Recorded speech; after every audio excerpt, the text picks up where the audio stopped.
Oke, eh, kita jumpa lagi dalam materi untuk para pemula ya. Jadi dalam proses pembelajaran Anda 3 bulan pertama ini, Anda juga mulai harus mempertimbangkan mengenai yang namanya stop loss, cut loss, seperti itu. Jual rugi itu ya, stop loss, cut loss itu jual rugi. Ya, Anda harus mulai pertimbangkan karena tidak mungkin Anda selalu profit. Itu tidak mungkin. Ya, ada kalanya keputusan Anda salah, maka Anda harus keluar. Perbedaan saham dengan saham itu liquid asset, sedangkan properti itu hard asset. Ketika Anda investasi di properti, Anda salah, maka Anda mau melakukan cut loss ataupun stop loss itu susahnya setengah mati. Dan banyak orang-orang yang invest di hard asset itu mau cut lossnya itu dalam. Ya, dalam. Apalagi kalau mereka lagi BU. Ya, contoh apartemen deh, apartemen itu paling banyak di cut loss. Ya, karena dan ketika cut loss itu ruginya gila-gilaan, 30-40%. Nah, jadi trading saham ini liquid. Anda mau cut loss ketika lossnya masih sedikit, Anda mau stop loss dengan stop loss yang tidak lebar, itu keputusan ada di tangan Anda. Dan Anda bisa melakukan itu. Berbeda dengan hard asset properti, susahnya minta ampun. Jadi Anda harus pertimbangkan stop loss, cut loss untuk trading atau investing di saham. Nah, saya ambil contoh. Warren Buffett ketika krisis COVID ya. Ketika krisis COVID itu Warren Buffett itu menjual 4 emiten penerbangan yang dia miliki. Ya, United Airlines, American, Southwest, Delta Airlines, ya 4. Beliau cut loss, di mana ya beliau cut loss. Jadi saya perlihatkan chart sahamnya ya. Sini, cut lossnya itu dalam, Pak. American Airlines Group. Nah, contoh ya. Nih, tahun 2020 bulan apa nih beritanya keluar? Tahun 2020 bulan Mei ya. Nah, bulan Mei itu kisaran harga di sekitar sini. Ya, jadi ini berapa harganya? Sekitar 13-12 dolar per lembar. Warren Buffett itu udah punya dari tahun 2019-2018. Jadi Anda bisa bayangkan, katakanlah beliau punya rata-rata beli di harga 40 deh. Ya 40 di sini. Ya ini 40. Oke. Cut loss-nya di 13. Cut loss berapa tuh? 60% lebih. Ya. Satu saham. Ya, beliau kan ada 4 perusahaan penerbangan nih. American Airlines, Southwest, dan Delta. Coba kita lihat Southwest. Nah, ini Southwest. Sama nih ya, di bulan-bulan Mei di sini di sekitar harga 30 lah. Ya, beliau udah punya sebelumnya, katakanlah di harga 55 ya. 55 cut loss di sekitar harga 30, 46%. Dalam. Nah, alasan beliau cut loss itu simple. Perusahaan penerbangan untuk kedepannya tidak akan bisa sama lagi seperti sebelum terjadinya COVID. Itu aja pertimbangan beliau. Jadi ibaratnya net profit growth itu sudah tidak akan seperti dulu lagi. Jadi beliau melihat bisnis di penerbangan ini sudah kurang baik. Jadi beliau cut loss.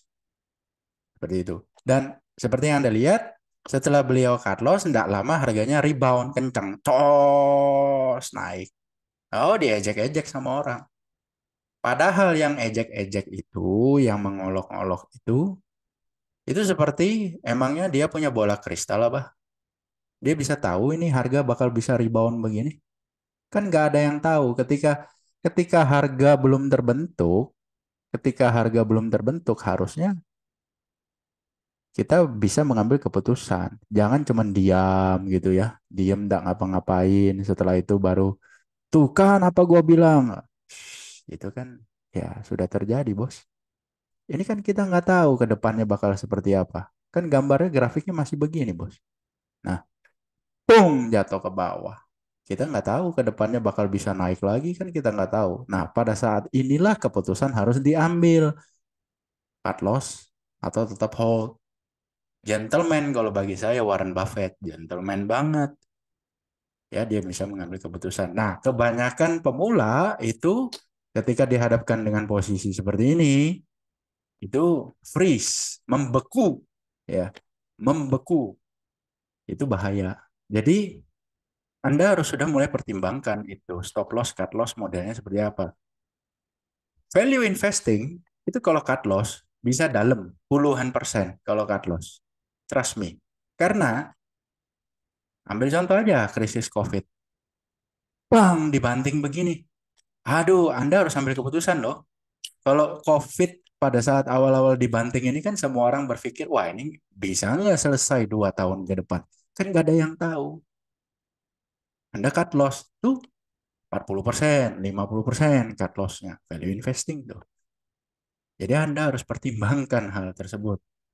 Ya, Anda bisa aja ngomong, oh ya buy lagi. Betul, kalau pada saat Anda beli pertama itu di sekitar, contoh di sini sekitar harga 55, Anda belum beli banyak, belum full posisi. Warren Buffett kan tidak, beliau sudah punya saham ini bertahun-tahun, jadi udah full posisi di sini. Jadi Anda coba bayangkan diri Anda sudah full posisi, gitu loh. Biar sama-sama imbang, bos, ya. Full posisi.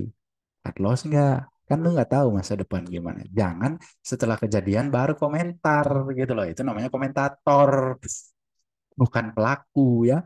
Makanya komentator sepak bola sama pemain sepak bola bayarannya tinggi mana, ya kan? Bayarannya tinggi pemain sepak bola. Tapi komentator kelihatannya lebih hebat daripada pemain sepak bola gitu. Jadi meskipun Anda investing, Anda tetap harus pertimbangkan stop loss, cut loss-nya itu seperti apa. Kalau trader, ya Anda silakan nonton playlist saya, playlist video yang ada di YouTube ini, playlist stop loss. Ya Anda bisa lihat di situ. Ya, yang jelas stop loss itu ada dua macam, yaitu hard stop loss dan mental stop loss. Kalau hard stop loss itu Anda input angkanya, angka stop loss-nya ataupun cut loss-nya di auto order. Jadi begitu sentuh, jual. Jual rugi. Itu hard stop loss. Kalau mental stop loss itu seperti Warren Buffett ini, di mana ibaratnya dia mempertimbangkan, oh ini harganya kayaknya sudah nggak bisa naik lagi, nggak bisa recovery lagi nih. Ya udah dia jual nih di sini. Misalnya gitu. Jualnya ya manual, telepon broker dia. Kalau zaman sekarang kan mungkin kalau kita di Indo kan udah online trading semua, ya kan? Tinggal input order sendiri, sell seperti itu. Tidak pakai auto order. Itu mental stop loss namanya. Ketika Anda merasa, oh ini sudah nggak bisa lagi dibiarkan, harus bertindak. Ya udah, saya jual sekarang misalnya gitu tanpa tanpa melakukan input auto order terlebih dahulu enggak jadi ya jual manual ketika yaitu mental stop loss apakah Anda melihat bisnisnya sudah tidak bagus lagi atau secara mental Anda sudah tidak kuat melihat floating loss-nya Anda takut floating loss-nya bertambah dalam kan begitu itu namanya mental stop loss saya 99,9999999% almost 100% itu menggunakan hard stop loss. Jadi saya selalu input auto order. Jadi saya nggak pusing. Jadi ibaratnya saya sebelum entry saya udah tahu resiko saya berapa, kena ya udah jual. Jadi stop loss itu bukan ibaratnya kalau itu kena maka setelah barang kita terjual harga akan harus lanjut turun lagi. Oh tidak, bos. Lu kira lu yang ngatur market, lu kira lu yang atur harga? Enggak. Stop loss itu ya simpelnya Anda siap rugi maksimal berapa nih untuk satu posisi trading ini. Tuh, disitulah angkanya, oh saya jual di sini nih kalau salah pertimbangan saya. Sesimpel itu. Ya, sesimpel itu. Anda tidak melakukan stop loss, maka saya bisa jamin karir trading Anda tidak akan panjang. Ya, Anda akan setengah mati mau profit. Setengah mati. Karena satu kesalahan besar itu menghabiskan 100 keputusan benar. Anda benar ambil profit dikit, dikit, dikit, dikit. Tapi begitu salah, turun dalam, Anda nggak berani eksekusi jual. Habislah semua profit yang Anda dapatkan dikit-dikit tadi itu. Ya. Rumah ada asuransi, mobil ada asuransi, ya kan. Badan kita ada asuransi, ya kan. Masa trading nggak ada asuransi? Asuransi itu kita bayar, Pak. Hilang duit. Ya kita tidak berharap resiko itu terjadi. Ya kalau resiko itu tidak terjadi, ya kita hilang duit kan buat bayar asuransi. Uang kecil untuk melindungi uang besar. Rugi kecil untuk melindungi kerugian yang lebih besar. Itu prinsipnya stop loss ataupun cut loss. Kalau Anda tidak mau pakai itu, saran saya ya, kalau Anda tidak mau pakai stop loss ataupun cut loss, sudah. Jangan teruskan proses pembelajaran Anda. Jangan. Sayangi uang Anda daripada rugi lebih dalam. Lebih baik nggak usah trading, nggak usah investing. Kalau Anda tidak mau stop loss, tidak mau cut loss. Itu aja saran saya. Jangan dilanjutin. Karena suatu saat kalau Anda tetap keras kepala, tidak mau pakai stop loss, cut loss, saya jamin Anda akan mengalami kerugian yang sangat besar. Saya jamin. Bukan saya doain loh ya. Enggak. Kalau didoain itu masih antara bisa terjadi atau tidak. Tapi kalau ini kepastian Pak. Karena ini statistik. Proven Pak. Orang yang tidak pakai stop loss secara jangka panjang nggak bakal profit. Proven itu Pak. Terbukti. Ya, statistik itu Pak. Oke, demikian saja mengenai stop loss. Jadi Anda harus mempertimbangkannya, baik Anda seorang investing, value investing, ataupun seorang trader. Sampai jumpa di video berikutnya.